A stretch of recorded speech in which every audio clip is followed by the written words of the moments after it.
La semana número 7 de la LCK finalmente ha comenzado y esta arrancó con uno de los mejores enfrentamientos que pueden existir en toda la liga de Corea. Estoy hablando del enfrentamiento entre la escuadra de Genji y la escuadra de Hanwha Life, dos de los equipos más grandes e históricos que existen en toda la LCK. Aquí tenemos tres duelos que a mí personalmente me parecen bastante interesantes y que creo que pueden ser sumamente entretenidos para cualquier persona. Y es que en la jungla tenemos el enfrentamiento de Canyon en contra de Peanut, un enfrentamiento que sinceramente me parece sensacional porque estamos hablando de dos de los junglas más grandes e increíbles de toda la historia del competitivo de League of Legends. Por parte de Canyon estamos hablando de un jugador que es considerado por muchos el mejor jungla del mundo, es campeón del mundo también y ha demostrado en múltiples ocasiones ser un jugador sumamente talentoso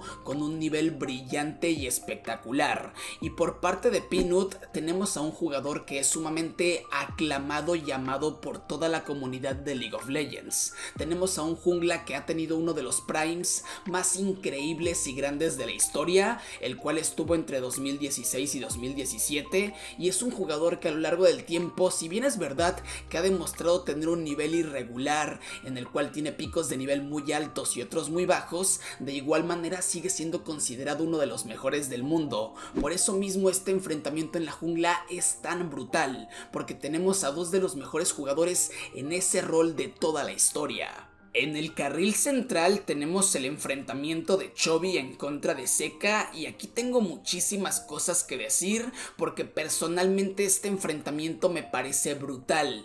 Por parte de Chovy tenemos a uno de los mejores mid laners de toda la historia, uno de los jugadores más talentosos que han tocado este juego y un jugador que es considerado por muchos el mid laner más cercano a convertirse en el sucesor de Faker. El único problema que tiene Chovy es que nunca ha ganado un título internacional, pero de igual manera es un jugador que tiene una calidad y un talento que no puedes negar. No importa si eres fanático de Faker o de T1 o de lo que sea, es imposible negar la calidad y el nivel que tiene Chovy. Y por parte de Seca tenemos a un mid laner que, si bien es verdad, no es considerado por nadie o por muchos, o que casi la gente no lo toma en cuenta para decir que es uno de los mejores mid laners del mundo, de igual forma es campeón del mundo, es campeón mundial y es un jugador que muchas veces ha demostrado tener una calidad mecánica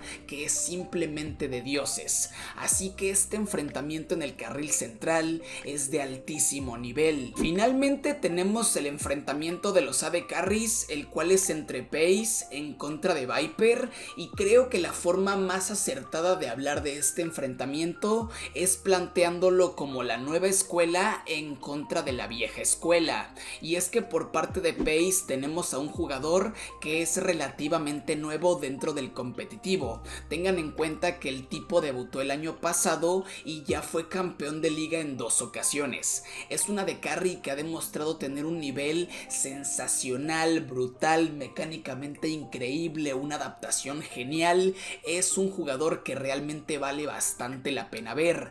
Y por parte de Viper tenemos a uno de los AD Carries más históricos y grandes de toda la historia mundialista de League of Legends. Un tipo que ya fue campeón del mundo y que a día de hoy nos sigue deleitando con su capacidad mecánica que es simplemente sensacional. Aquí tenemos un duelo de generaciones. A ver, creo que ya me extendí un poco de más con la introducción de este video y es que, como les digo, este enfrentamiento tiene cosas bastante interesantes. Es un enfrentamiento muy bueno que tiene muchas cosas por detrás. Así que vamos a ver qué es lo que termina pasando aquí, vamos a ver quién termina ganando y antes de comenzar quiero preguntarles lo siguiente. ¿Les gustaría que este tipo de videos, en lugar de simplemente mostrar mostrarles las mejores jugadas del enfrentamiento y todo eso, en lugar de eso me ponga a narrarlos, a castearlos, a analizarlos de la misma forma que hago con los enfrentamientos de T1. Esto se los pregunto porque últimamente he tenido muchas ganas de practicar un poco más mi dicción a la hora de castear partidas, y para eso necesito castear más partidas. T1 solamente tiene 2 enfrentamientos a la semana y la LCK tiene 10 enfrentamientos en total.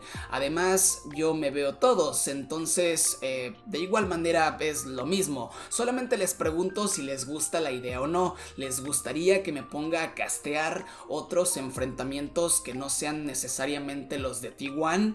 Ya que en la LCK hay varios equipos que son bastante interesantes de ver. Se los dejo a criterio de ustedes y me lo dicen en los comentarios. Una vez dicho todo esto, ahora sí, comencemos. ¡Qué introducción más larga, Dios mío!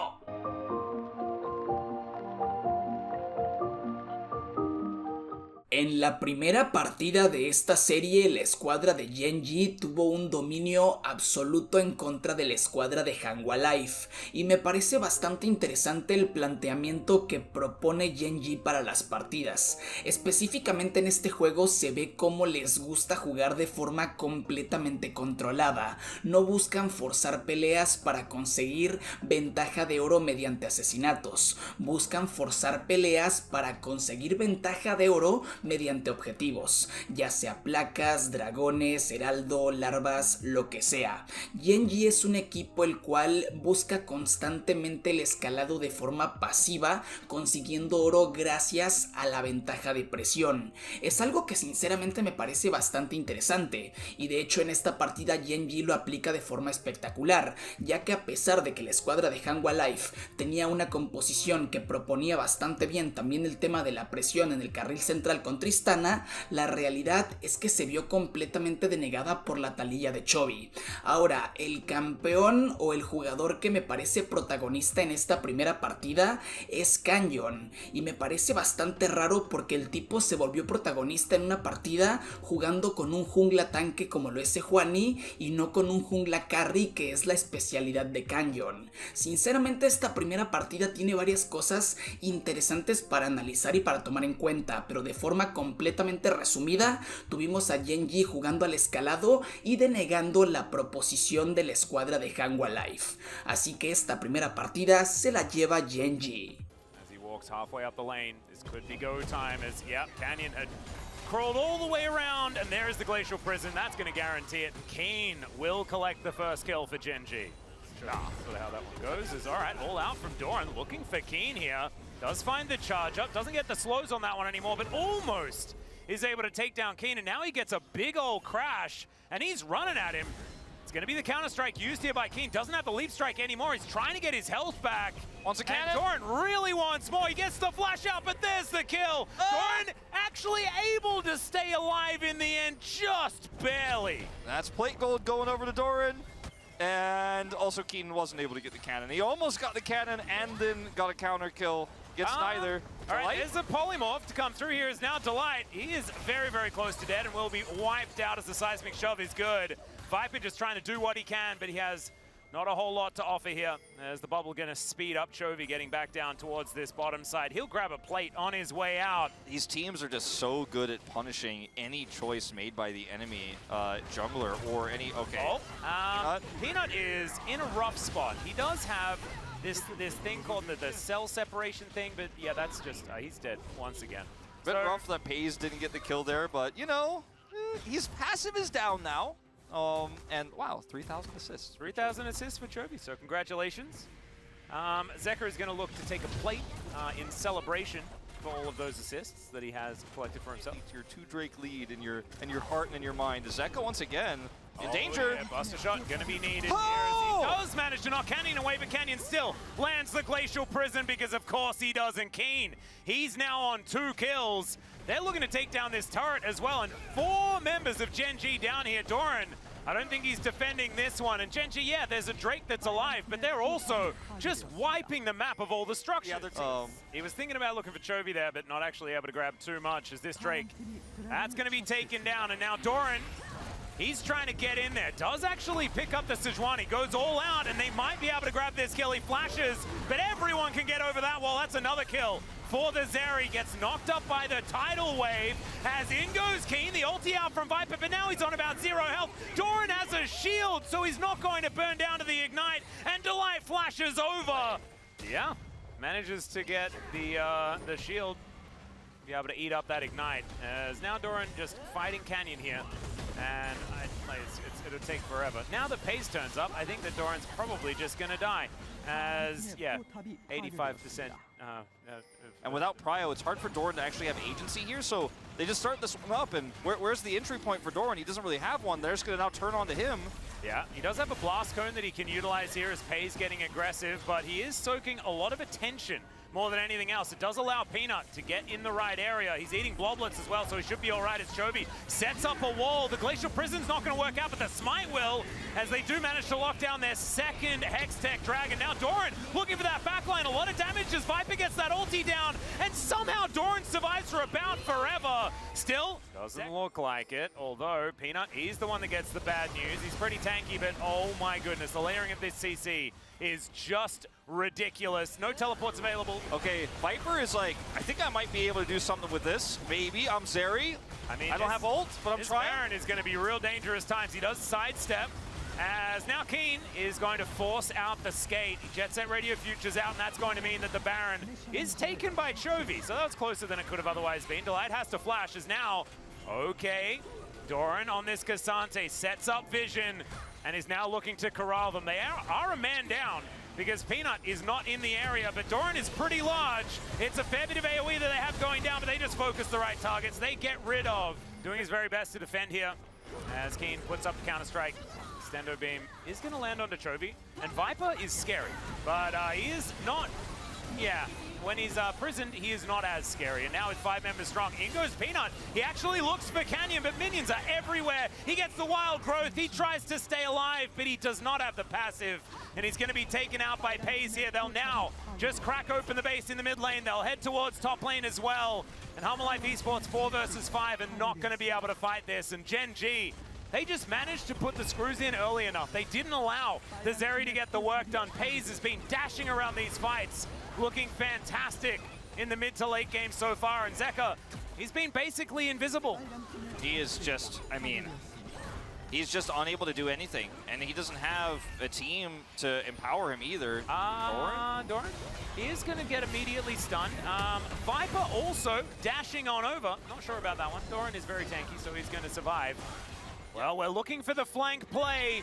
Let's see whether this one's going to work out, as that's a very long distance Cassante. Peanut going to be thrown over. Another bubble is gorgeous, as he is going to get split up. Now Doran looking for the opportunity, as Canyon's taking a fair bit of damage, but he's not the optimal target. He's the tank. He's the one that's supposed to take the damage. And Viper, he's now trying to find Pace, and he does get there almost. And there's the counter-strike. The instant cleanse is not enough, because Keen just bonks him on the noggin, and that is going to be the Zeri out of the fight. Another counter-strike comes in.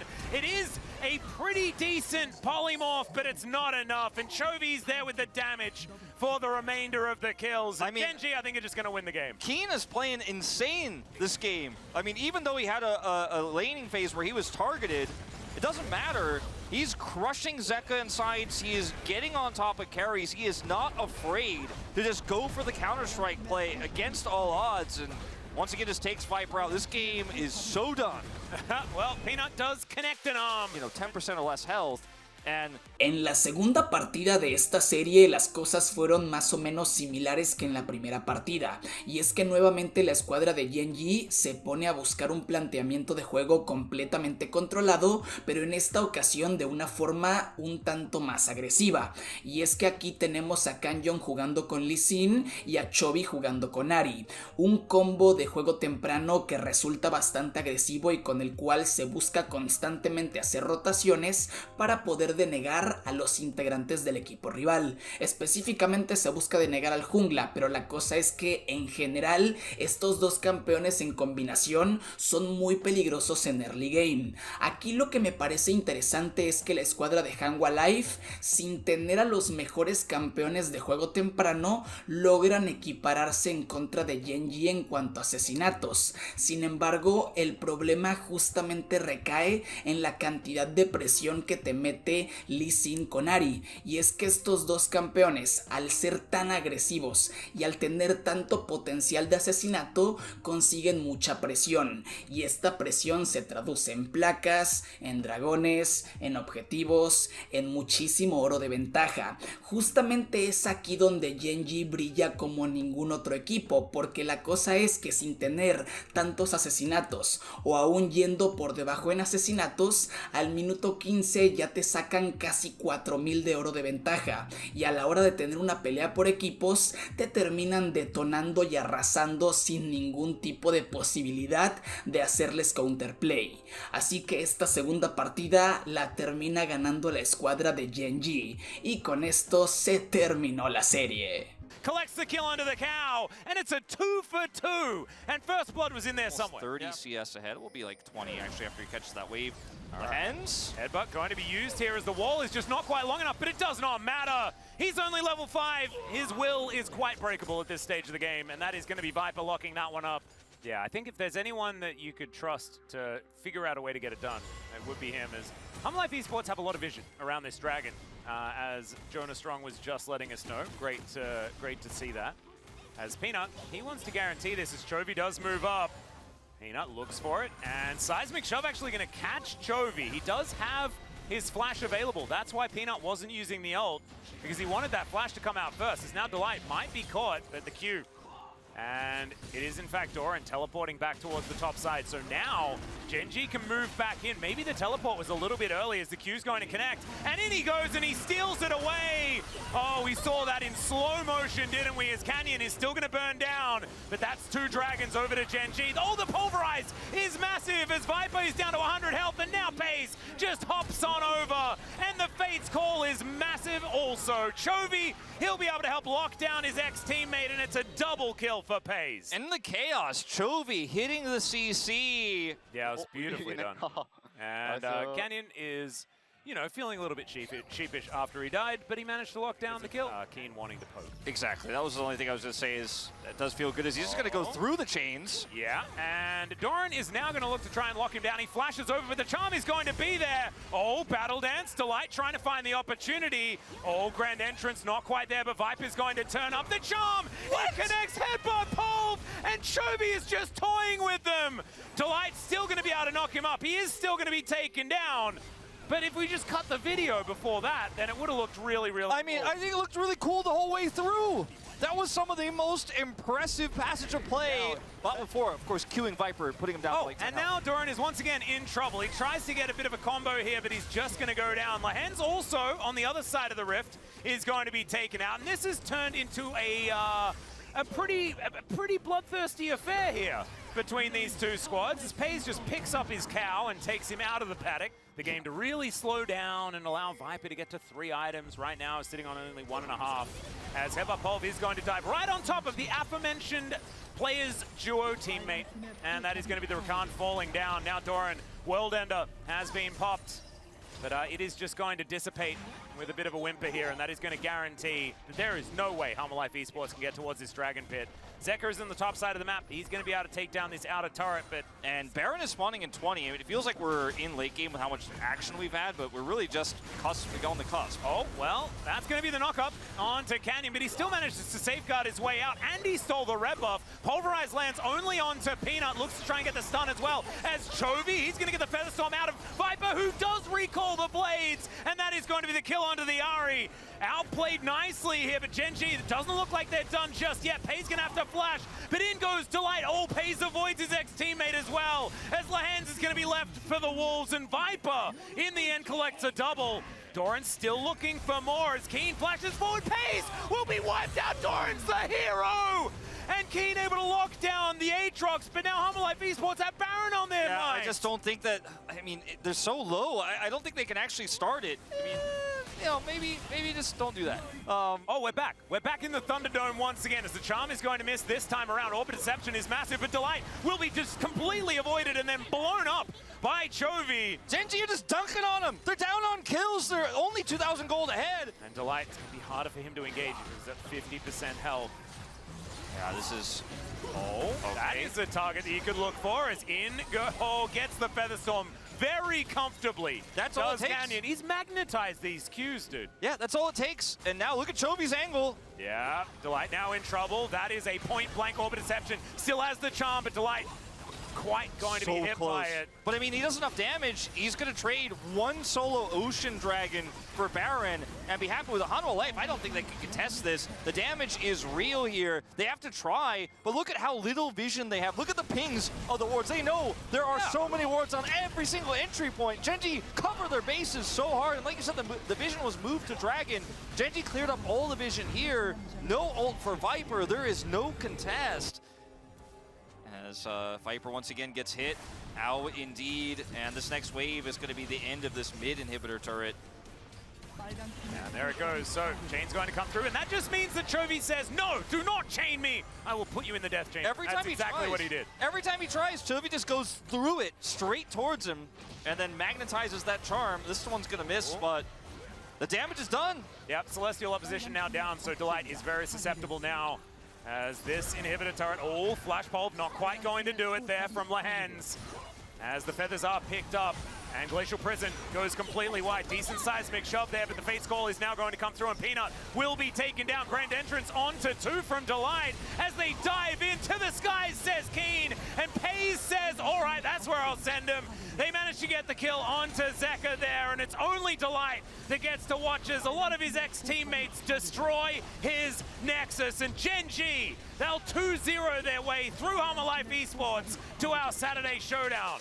Sinceramente me parece sorprendente el nivel con el que juega la escuadra de Genji, y es que el mero hecho de que logren derrotar a la escuadra de Hanwha Life sin ningún tipo de dificultad me parece algo que tiene demasiado valor. Tengan en cuenta que la escuadra de Hanwha Life es actualmente el tercer lugar de la LCK. Es un equipo que a lo largo de este año solamente ha perdido 3 series, y de esas 3, 2 han sido en contra de la escuadra de Genji, y las 2 han sido en un 2-0 sin ningún tipo de forma de counterplay por parte de Hanwha Life. La verdad me parece algo bastante sorprendente. El equipo de Chovy actualmente me parece que tiene un nivel fenomenal y los veo prácticamente invencibles, aunque tengan en cuenta que en esta semana también vamos a tener el enfrentamiento entre la escuadra de T1 y la escuadra de Genji, y desde mi punto de vista, aquí es donde se va a definir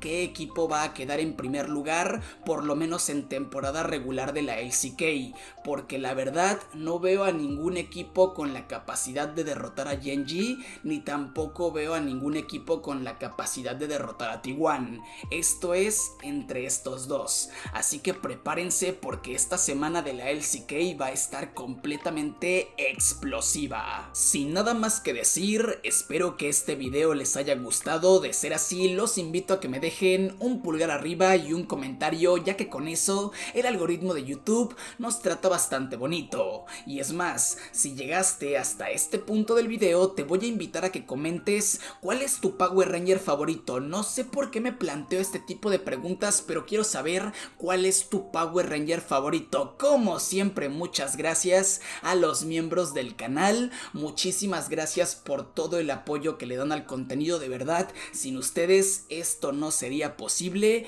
y les recuerdo que pueden compartir este video con todos sus amigos y suscríbete si es primera vez que ves uno de mis videos. Yo soy embeejay y nos vemos en la próxima. Adiós.